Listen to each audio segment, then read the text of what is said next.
Hey everyone, it's Fotacho Ergay, and today we're back with a brand new video where we're going to test the HONS VR lenses.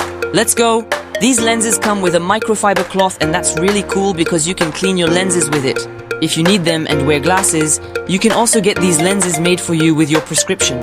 Here, as you can see, I asked for lenses for the Quest 2 without any prescription because I don't have any eye issues. The packaging, it's pretty cool. Better than VR Rocks, I would say, so it's really well done. Inside you'll find the lenses for your Quest 2, 3, or even Quest 3 heads. They're magnetic, easy, and convenient to put on, so that's really cool. As you can see, they attach by themselves and easily.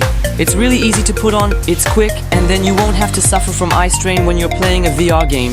While testing them, I noticed that it was much more comfortable to buy these lenses than to buy the ones from VR Rock.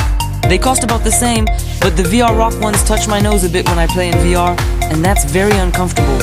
And in general, I might not even wear the VR Rock lenses. That's why the HONS VR ones are way better. They're thinner, which means they're less bulky, so they don't poke your nose as much, and they're further away from your eyes.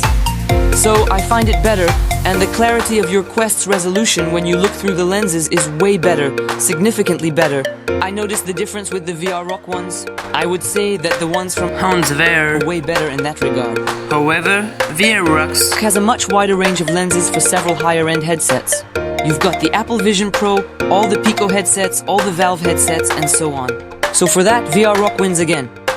Anyway, here's a quick video showing how it looks inside the lenses with the HONS VR lenses. You can see the final result a bit. I think the clarity is really good, the contrast is dynamic, and the saturation is at its peak.